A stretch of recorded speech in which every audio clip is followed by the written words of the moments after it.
Irene Cara was a star from the very beginning of her life. By the time she was a teen, she was so much in demand that she was offered her own sitcom before she even got into her middle teens. By the time she was 17, she had played major roles such as in the movie Sparkle and also the mother of Alex Haley in Roots: The Next Generation. But it was the role of Coco Hernandez in the movie Fame that shot her into stardom.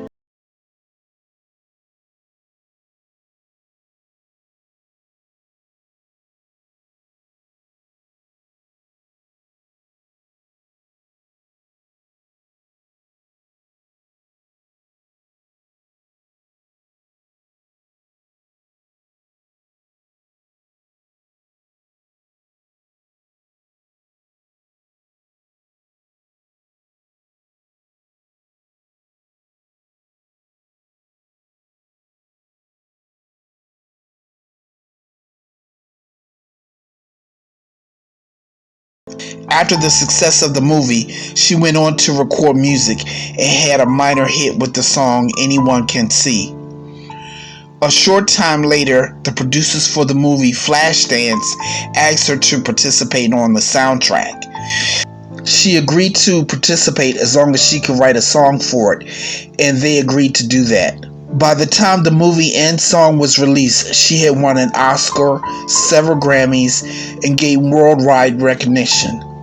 Her song "Oh What a Feeling" was considered number one not only for the year, but also for the decade. She was also winning in her personal life as well by getting married. She accomplished more in the early 80s than most entertainers do in a lifetime. However, by the late 80s, things would change subtly when she got into a dispute with her record label over not getting paid any royalties.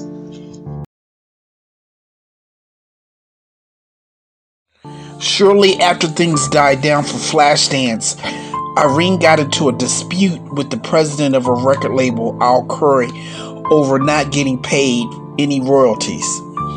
Her record label, Network Records, main focus at the time was to do soundtracks for movies. She was not only cheated out of the royalties for her participation in Fame, but also her solo albums and also Flashdance. At the time, her record label, Network Records, was having money problems due to distribution issues, and some other artists had issues with the label as well and decided to leave. Eventually, the only way that Irene could resolve the problem was to sue Network Records, which she did.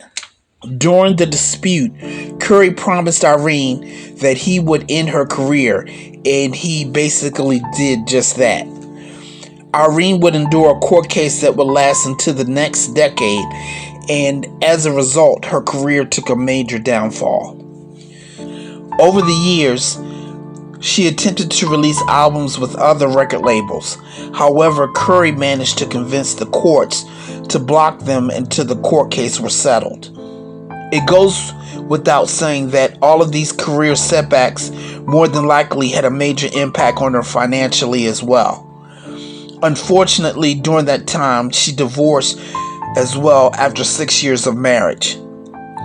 By the time the dust finally settled from the court case, she was awarded $1.2 million and also her publishing rights and her masters.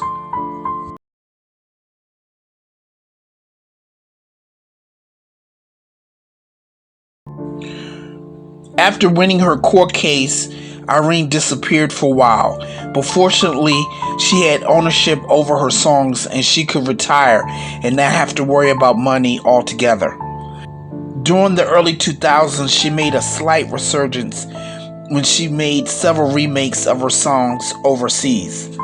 She also moved to Florida and started a band called Hot Caramel, making TV appearances all over the world. However, right before the pandemic, Irene seemed to have disappeared off the grid altogether. Right before the pandemic, it seemed that Irene was isolating herself almost like a hermit. Neighbors and friends told the media that they would often invite her to lunch or go on strolls through the neighborhood.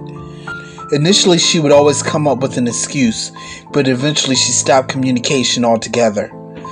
People who did see her felt that she looked extremely sick and appeared she was paranoid about being caught by the paparazzi.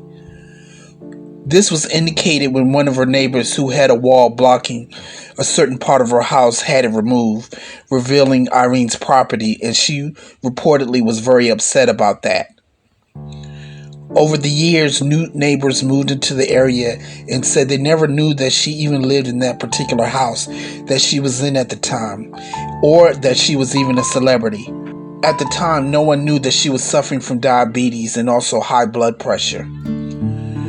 On November 25th, 2022, it was reported that she had died from pulmonary heart disease.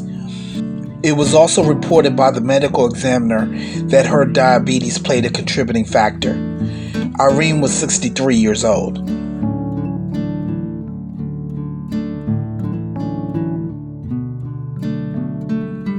I know this is said all the time when an artist passes away. However, fans who followed Irene Cara's career truly were devastated learning of her death. What a lot of people didn't know was the many contributions and also the obstacles she had to overcome in order to accomplish what she did. In many ways, most of us feel that she was a pioneer. She took a lot of pride in being an Afro-Latina and wanted to influence other females to follow her. However, the biggest loss that most of her fans experienced during that time was the time off while she was dealing with her legal problems. Her career never got to the level that it was during the early 80s. Hopefully, at least more insight about her contributions as a songwriter, a singer, and an actress will be made public so that she will never be forgotten.